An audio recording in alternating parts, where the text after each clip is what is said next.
You know, you see it on the news all the time. A nation seems to just erupt into chaos. But what really happens before all that?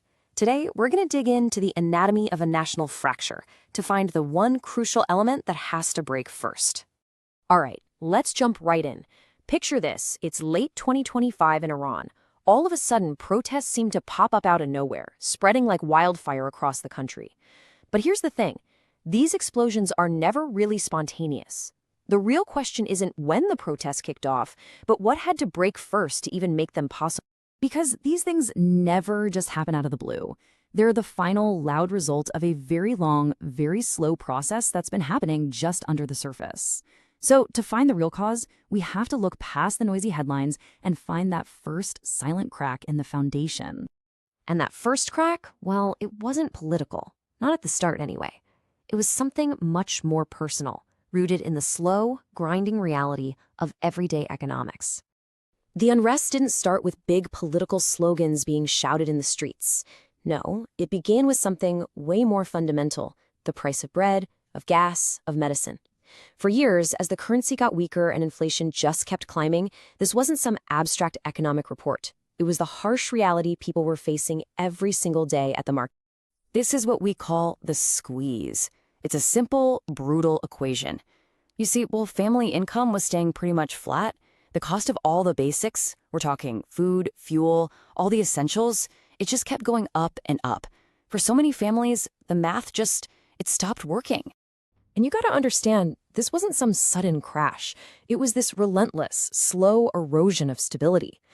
And when that kind of pressure is just constant, day in and day out, it does more than just empty your wallet. It completely changes how you see your own future.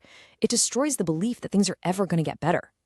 And this is how that personal pain starts to snowball. That individual economic pressure builds and builds until it becomes this collective social anger. And then that anger leads to public questioning. People stop being frustrated with just the prices and start getting frustrated with a whole system that seems like it's not listening at all. Okay, so as the demonstrations got bigger and louder, the state's response really kicks things into a whole new gear. The dynamic completely shifted. It went from a public asking to be heard to a state that was determined to enforce silence. So what you had was this fundamental clash. On one side, protesters just wanted to be heard. On the other, the state wanted to control perception. This was no longer about just clearing streets. It became a battle over the narrative itself. What people saw, what they heard, and what they believed, that became the new front line. And to control that narrative, the state brought out its entire toolkit. This was not a conversation, it was a crackdown. We're talking security units on the streets, a huge spike in arrests, and crucially, internet restrictions to try and choke the flow of information. But it went even deeper. Surveillance inside universities, even monitoring hospitals. The goal was to make any dissent not only invisible, but also incredibly risky. With actions like that, the central issue just completely transformed. It wasn't really about economics or politics anymore. The state's response made it about personal safety. Fear just became this background noise in everyday life. And that right there, that's the critical turning point.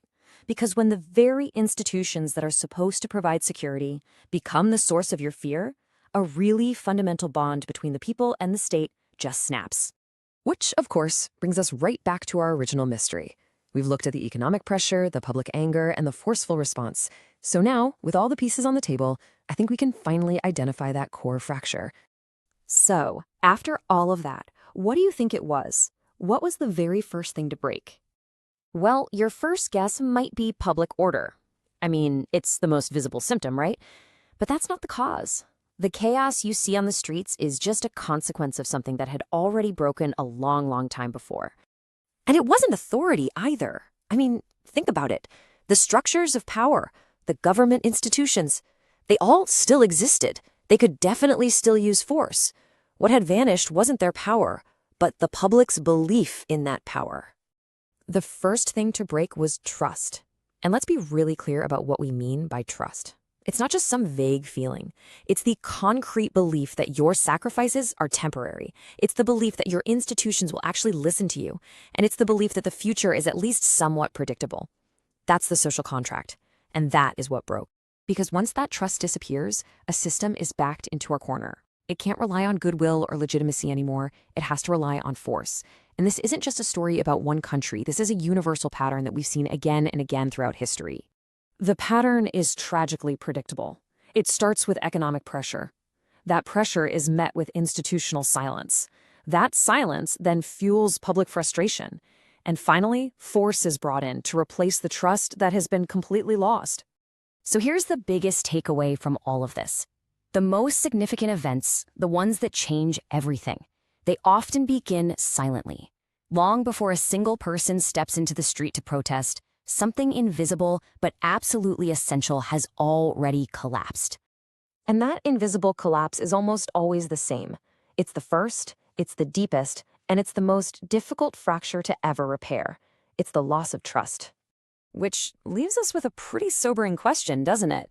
This pattern isn't just confined to history books or some far-off place. So it really makes you wonder, how many other foundations out there cracking right now, just out of sight?